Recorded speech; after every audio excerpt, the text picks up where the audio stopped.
"Siapa namamu, sobat?" Lelaki itu bertanya tanpa sedetik pun melepaskan mata dari Samin. Samin menjawab perlahan. "Operasi apa yang membuat kau dijebloskan di sini?" "Operasi?" Samin bertanya-tanya dalam hati. "Aku dituduh membunuh orang." Orang itu tertawa ngakak.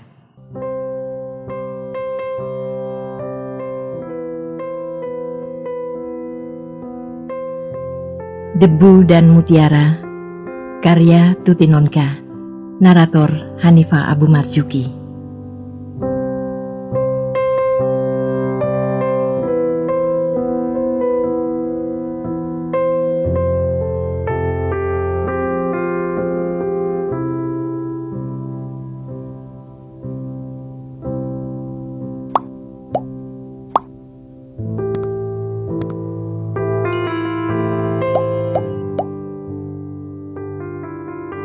Lisong ditemukan seorang penjual bakmi yang pulang dari menjajakan dagangannya pada jam 12 malam di dekat jembatan Kali Semarang di Jalan Gajah Mada. Belakang kepalanya remuk dihantam benda keras. Ban kiri depan mobilnya kempes dan di dekatnya ditemukan sebuah ban serep. Sebuah dongkrak yang agaknya dipergunakan untuk menghabisi nyawa Lisong terletak di belakang mobil, berlumuran darah. Mayat ditemukan dalam keadaan telungkup dengan tangan kanan menggenggam obeng pembuka skrup roda. Sekitar 400 meter dari tempat itu, di bawah jembatan Wot Gandul, ditemukan hem biru kotak-kotak milik Samin, juga berlumuran darah. Pembunuhan di jembatan Jalan Gajah Mada itu menghebohkan segenap penduduk kota Semarang. Lisong dikenal sebagai pengusaha yang sukses dan bertingkah laku baik, walau bukan warga negara asli. Semua koran yang terbit di Semarang memuat peristiwa pembunuhan itu dengan headline menyolok di halaman depan. Penyelidikan yang dilakukan pihak kepolisian memberi kesimpulan. Lisong dipukul dari belakang ketika sedang mengganti ban mobilnya yang kempes. Orang yang melakukan pembunuhan itu pastilah sudah dikenalnya dengan baik, sehingga jago kungfu itu tidak menaruh curiga apapun dan tidak sempat memberikan perlawanan. Atau kalaupun sempat, ia sudah terluka lebih dulu. Samin terbaring di tempat tidur besi kamar tahanan dengan otak beku. Kejadian-kejadian mengejutkan berlangsung berturut-turut dengan amat cepat. 10 hari ia ditahan di kantor polisi, dan selama itu ia merasa terlempar ke neraka dengan algojo-algojo yang setiap saat merobek-robek dirinya. Ketidaksediaannya mengakui membunuh Lisong membuat tubuhnya menjadi bulan-bulanan pukulan dan tendangan yang tak ada hentinya. Goncangan demi goncangan mendera batinnya dengan hebat, hingga ia bahkan tak dapat lagi merasakan apa-apa. Pikiran dan jiwanya telah menjadi beku, sehingga seakan-akan ia terlepas dari tubuhnya sendiri. Tang Jin datang menengok pada hari ketiga. Lelaki itu menunjukkan muka suram dan tidak memberikan tanda-tanda akan memberikan pembelaan bagi Samin. "Aku majikanmu, Min. Aku sedih melihat nasib yang menimpamu sekarang. Tapi mengapa kamu membunuh Lisong? Karena dendam dan sakit hati?" tanya Tang Jin, atau lebih tepatnya menuduh. Samin mencengkeram jeruji besi dengan kedua tangannya erat-erat. Mereka berdiri terpisah oleh terali. "Aku tidak membunuh Lisong," katanya lemah dan gemetar. Malam itu, aku pergi ke rumah Tangsan, tapi rumah Tangsan terkunci rapat. Aku tidak tahu Kosan sudah berangkat sore harinya. Rumah itu kosong, sahut Tang Jin menyela. Karena tidak ada yang membuka pintu, aku pulang melewati Jalan Gajah Mada dan Jembatan Wat Gandul. Tapi berani sumpah, aku tidak melakukan apa-apa. Aku bahkan tidak bertemu dengan Lisong di jalan. Samin melanjutkan dengan suara getir. Tapi bajumu ditemukan di sana, berlumuran darah, sahut Tang Jin dingin. Malam itu aku tidak memakai baju itu. Samin mendesis. Baju itu bahkan sudah 2 hari tidak ada di tempatku. Aku sedang bermaksud menanyakannya kepada Sugeng dan orang-orang di rumah. Mungkin terbawa ke tempat mereka sesudah dicuci. Aku tidak tahu siapa yang mengambil baju itu dan melemparkan fitnah ini kepadaku. Bagaimana kamu bisa membuktikan pada orang-orang bahwa baju itu hilang sebelum terjadi pembunuhan? Dan 3 orang yang melihatmu di Wat Gandul mengatakan kamu meninggalkan jembatan itu tanpa baju. Samin memukul jeruji besi dengan kedua tangannya. Kepalanya terkulai bersandar di terali itu. Beberapa saat kemudian, ia mengangkat mukanya ke arah Tang Jin. Dan Tang Jin melihat muka itu kusut serta liar seperti binatang terluka. Siapa? Siapa 3 orang yang melihatku itu? Bagaimana mungkin mereka dapat mengatakan kebohongan itu untuk mencelakakan aku? Malam itu aku memakai baju coklat. Kau bisa memberi kesaksian? Samin menatap Tang Jin dengan mata menyala. Aku tidak melihatmu pergi, juga waktu kamu pulang. Samin mengeluh. Tidak masuk akal. Untuk apa aku membunuh Lisong? Semua orang tahu Lisong jago kungfu. Aku bahkan baru saja dihajarnya habis-habisan. Bagaimana mungkin aku bisa membunuh jago kungfu itu sendirian? Justru itu, Men. Kamu dendam dan sakit hati dipukul Lisong. Malam itu, kamu menjumpai Lisong sedang mengganti ban mobilnya yang kempes. Kamu turun dan menawarkan bantuan. Lisong menerima dengan senang hati karena sudah mengenalmu. Dan ketika ia sedang membelakangimu, kamu memukul kepalanya dengan dongkrak. Lalu bajumu yang kecipratan darah, kamu lempar ke bawah jembatan Wat Gandul supaya dihanyutkan air. Sayang, kamu kurang kuat melemparkan, dan bajumu tersangkut di tebing. Samin mengusap mukanya dengan kedua telapak tangan. Keadaanmu bahkan lebih parah lagi sekarang. Polisi menemukan cincin batu akik di saku celanamu. Dompet Lisong berisi uang 300.000 juga tidak ditemukan pada mayatnya. Di mana kamu sembunyikan? Samin membenturkan kepalanya ke jeruji besi. Air matanya mengalir turun, terseduh-seduh.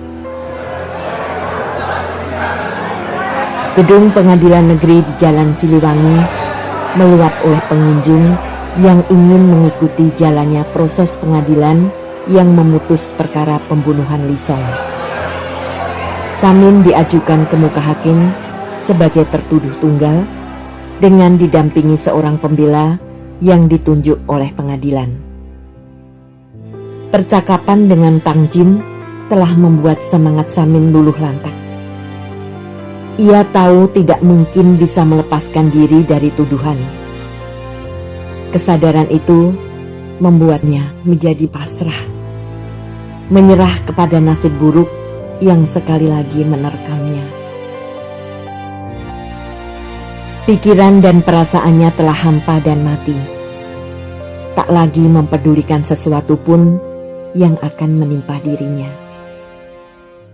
Selain menunjukkan barang-barang bukti berupa dongkrak dan baju Samin yang bernoda darah, serta cincin akik Lisong, jaksa penuntut juga mengajukan 3 orang yang menyatakan kesaksian di bawah sumpah telah melihat Samin tanpa baju pada malam pembunuhan itu di Wat Gandul.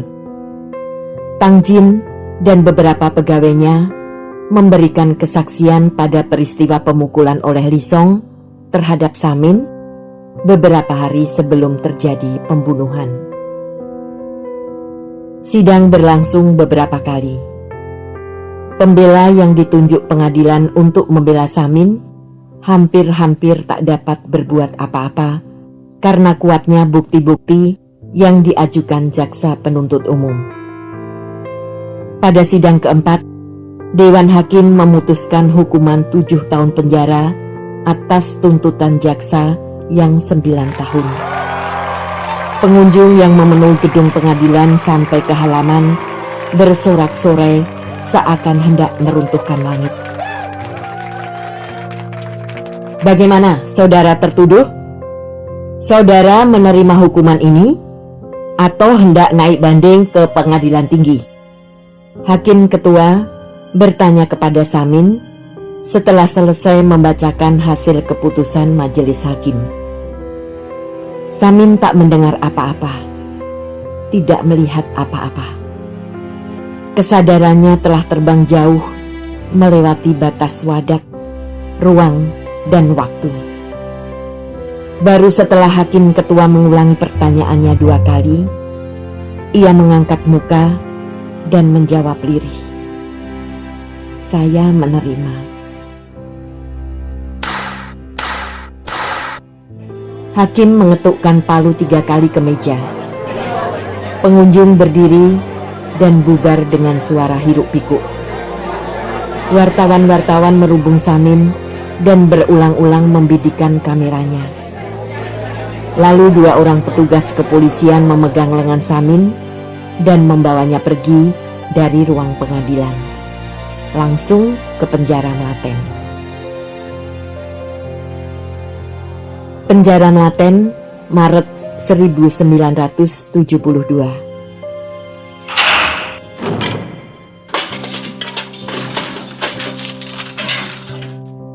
Pintu sel dikunci dengan suara bergemerincing tajam. Kini Samin berada di sebuah sel berukuran 4 kali 3 meter, berdinding kelabu suram, dan hanya diterangi sebuah bola lampu 15 watt yang mengirimkan cahaya dengan malas. 3 sisi sel itu berdinding beton, sedangkan sisi yang menghadap ke gang terbuat dari jeruji-jeruji besi sebesar ibu jari kaki, menembus dari lantai hingga ke langit-langit yang juga dibuat dari beton. Gang di depan sel lebarnya 2 meter, dengan sebelah sisinya yang lain dibatasi dinding tembok tinggi sampai ke atap. Dengan demikian, pandangan bebas dari tiap sel hanyalah gang di depan sel mereka, dan sedikit lebih panjang bila penghuni sel menempelkan mukanya rapat-rapat ke jeruji besi. Dari sel yang satu tidak dapat melihat ke dalam sel yang di sebelahnya. Disinilah Samin akan tinggal sampai 7 tahun mendatang. 7 tahun. Tidak kurang, tidak lebih. Di dalam sel terdapat bangku tidur terbuat dari beton, sama dengan dinding, lantai, dan atap sel. 3 di antaranya berisi manusia yang semuanya memandang Samin dengan penuh selidik. Wajah ketiganya berbeda dalam bentuk, tapi sama dalam ekspresi. Keras, kejam, licik dan jahat. Seseorang yang paling kiri, lelaki bertubuh tegap berotot dengan bekas luka melintang di pipi kanan, turun dari bangku tidurnya dan berjalan mendekati Samin. Matanya tajam berkilat-kilat. Samin memandang orang itu tanpa bergerak, mencoba mengira-ngira apa yang akan dilakukannya. Orang itu berhenti beberapa langkah di depan Samin, menyeringai buruk. "Siapa namamu, sobat?" Lelaki itu bertanya tanpa sedetik pun melepaskan mata dari Samin. Samin menjawab perlahan. "Operasi apa yang membuat kau dijebloskan di sini?" "Operasi?" Samin bertanya-tanya dalam hati. "Aku dituduh membunuh orang." Orang itu tertawa ngakak. "Dituduh atau benar-benar melakukan, sama saja artinya di tempat yang menyenangkan ini, sobat. Jadi kau pembunuh. Bagus. Berapa tahun hukumanmu?" 7. Orang itu tertawa lagi lebih keras. "Menyenangkan sekali. Jadi sampai aku keluar 5 tahun lagi, kau akan menggantikan tempatku. Hei, kau pendatang baru di sel ini. Jadi kau harus mematuhi aturan yang kami terapkan di sini. Mulai hari ini, kaulah yang harus membersihkan kotoran kami setiap pagi dan tidur di bangku paling dekat ke lubang itu. Mengerti?" Samin mengangkat kepalanya, membuka mulut, namun urung mengatakan sesuatu. "Agar kau yakin bahwa bagian itu memang sesuai untukmu, kau harus berkenalan dulu denganku."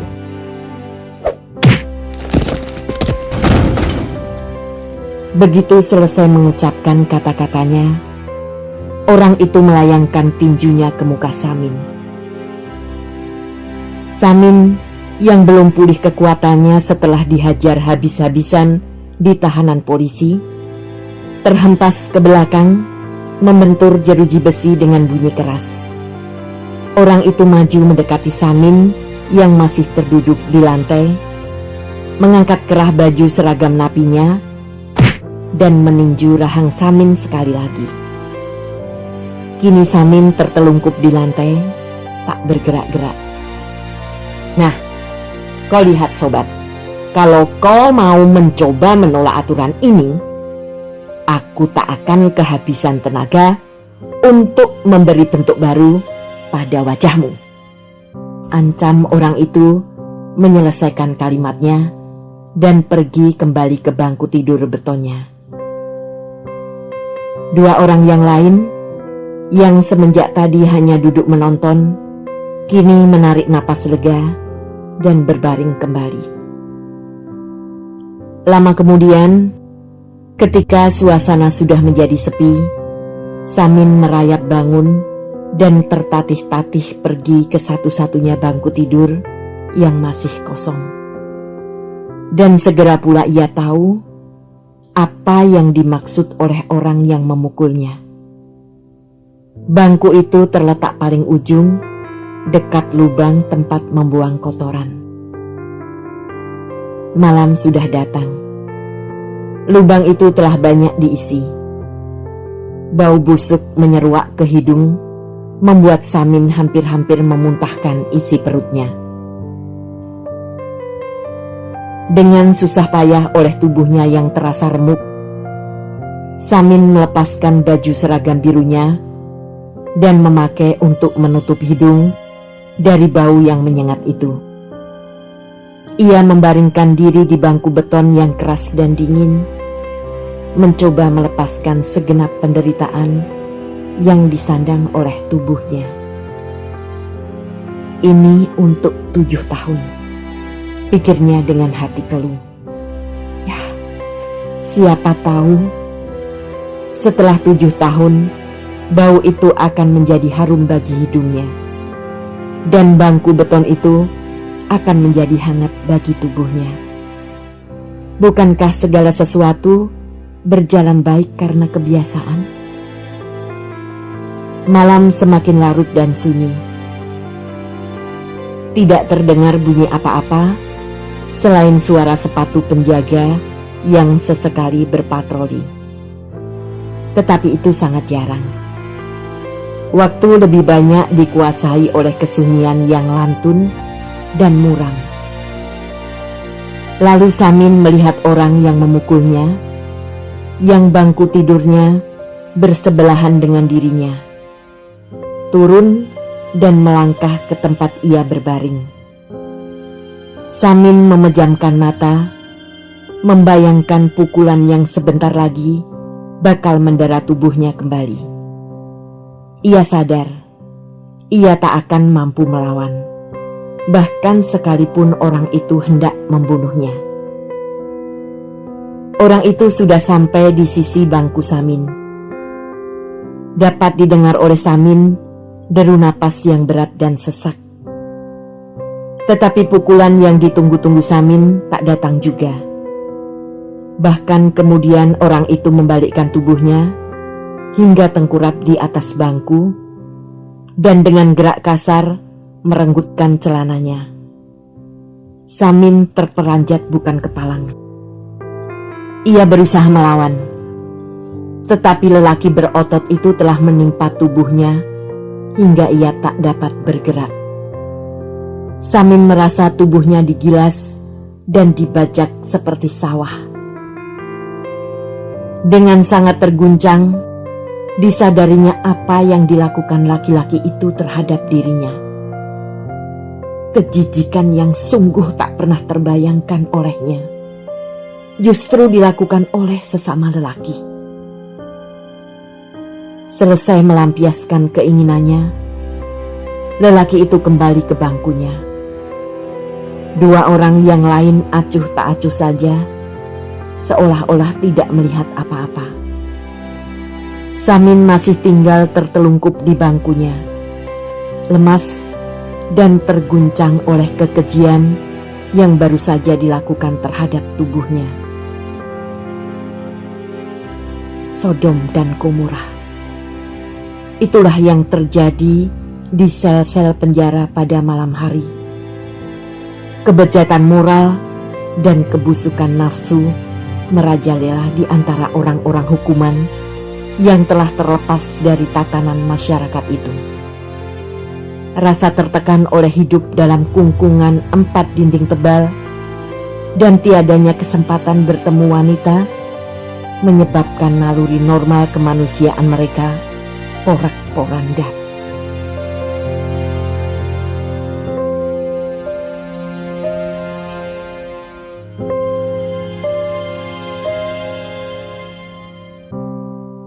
Terima kasih telah menikmati cerita ini. Tuliskan saran atau komentar di bawah untuk memperbaiki channel ini. Jangan lupa tekan tombol subscribe, like, and share.